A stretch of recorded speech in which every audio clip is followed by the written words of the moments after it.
So what's up? Kumusta? Ayos ba tayo dyan? So nandito tayo ngayon sa may Rusi Pulilan branch para sa update natin at available na nga po ulit dito. Marami silang unit na available ngayon ng Rusi Classic 250 Fi. Marami naghahanap nito at update para dito. Available na po sila.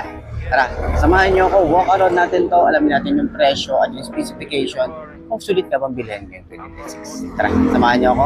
Ayos na ayos yan. Tirik ang araw pero go lang sa ride.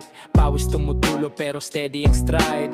Helmet nakalock, cam nakafocus. Bawat eksena real, walang halong bogus. Kalsada maalikabok, minsan delikado, pero tuloy pa rin kahit pagod na todo.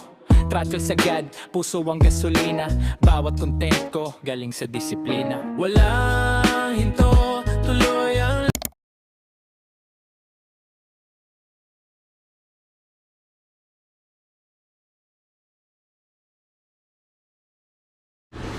So yun ang mga best, no? Available nga po dito ang Rusi Classic 250 Fi at sa mga gustong bumili, ikutan natin to para dun sa mga willing talagang bumili ng ganitong motor. So yun nga.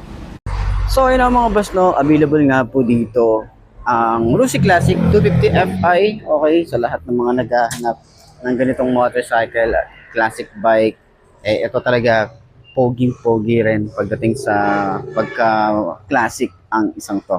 So halos wala ka na rin masyadong idadagdag dito no? Konti na lang. Lagay ka ng saddlebag dito sa side. O kaya yung saddlebag, mas maganda kung saddlebag.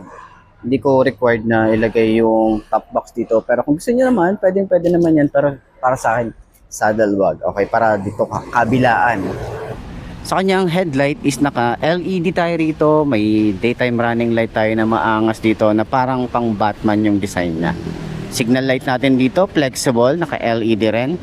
Gusto ko yung forma ng kanyang fender, metal, tapos may mga ganyang design, no? Okay, so naka single disc brake tayo rito. Ang ganda ng disc niya. Meron tayong dual path caliper, naka mugs.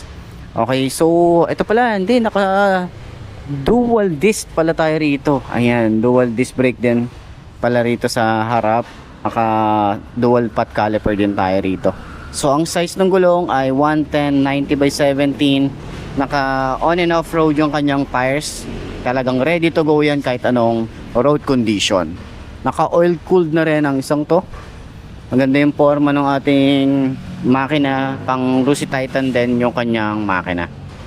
Rear brake pedal, smooth lang din. Yung ating foot pegs para sa rider, napiflip naman siya. Ayan, ganun din para dito sa ating angkas.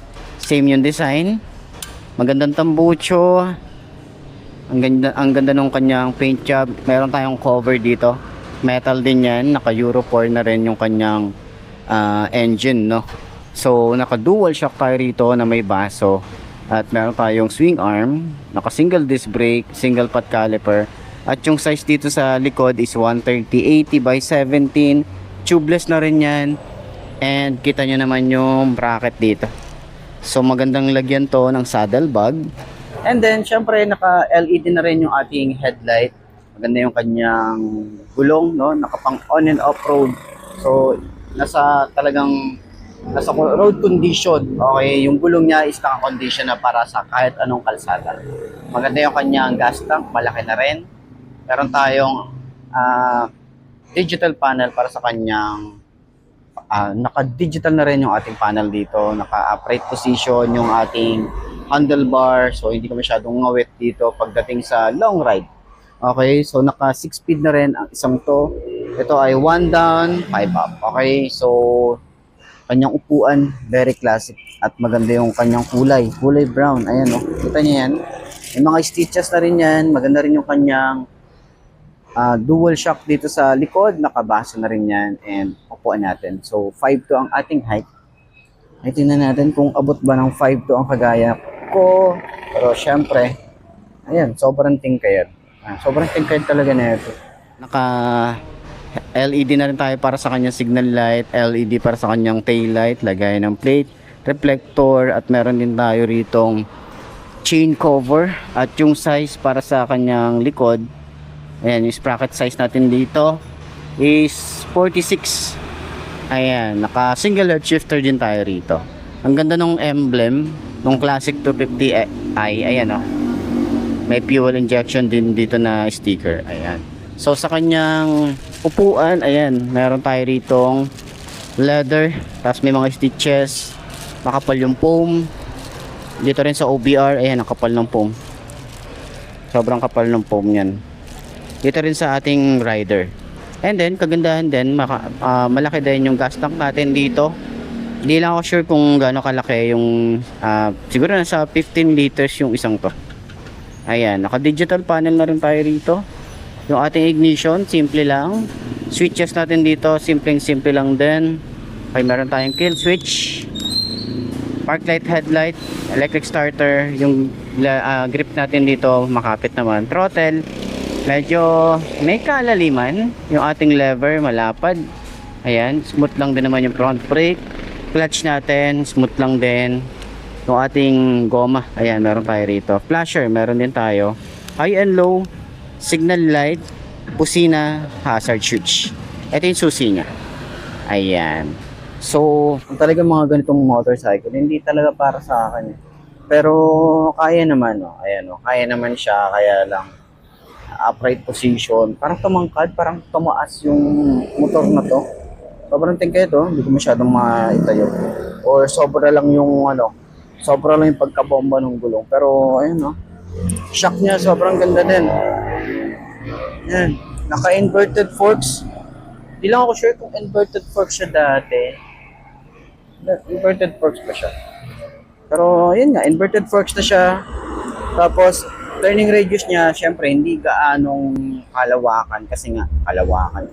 Hindi gaanong malawak yung ating turning radius. Kasi nga, pang big bike na rin talaga yung kanyang design. Ayan.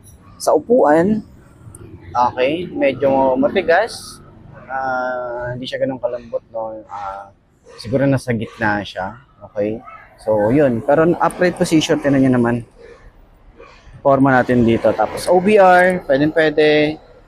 Okay, makapal yung foam na ginamit dito. Kaya, all goods para sa OBR natin.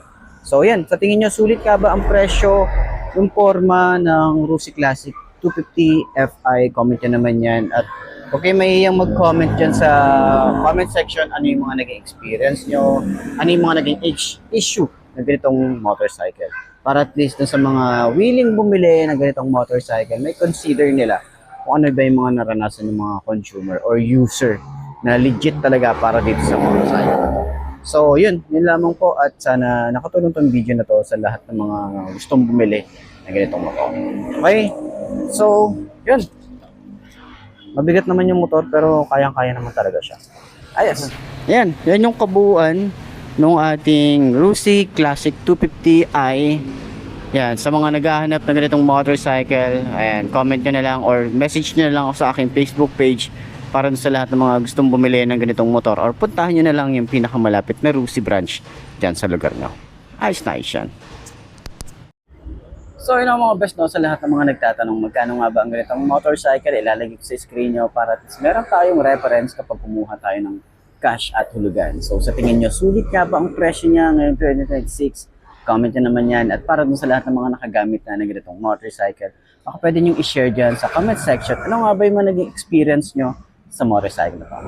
Nice yan. Laban, init o ulan, di ako iwasan. Plelok hanggang dulo, kahit anong mangyari. Para sa pangarap, tuloy ang biyahe lagi. Review ng motor, bawat detalye binusisi. Specs at performance, lahat sinusuri. Hindi lang basta ride, may kwento sa likod. Bawat gasgas sa daan, aral ang dulot. Hindi madali ang buhay sa kalsada, minsan walang tulog, pagod na katawan na. Pero laban lang, di po pwedeng huminto. Kasi may nanonood, umaasa sa'yo. Walang hinto, tuloy ang laban. So, ayun mga best, no? Ito na ba ang motor na babagi sa'yo? Kung ito na nga, ay markahan mo na at mag-subscribe ka na sa aking YouTube channel. I-click mo na rin yung notification bell para updated ka sa lahat ng videos na upload natin. Dito araw-araw, so laging tatandaan, wala sa brand ng motor ang tatagal yan. Kundi na sa pag-aalaga mo yan, tatagal yan. Ayos na ayos yan. So, kita na lang ulit tayo bukas. I'm Mark D. Ciao. Maraming salamat sa inyo. Babush.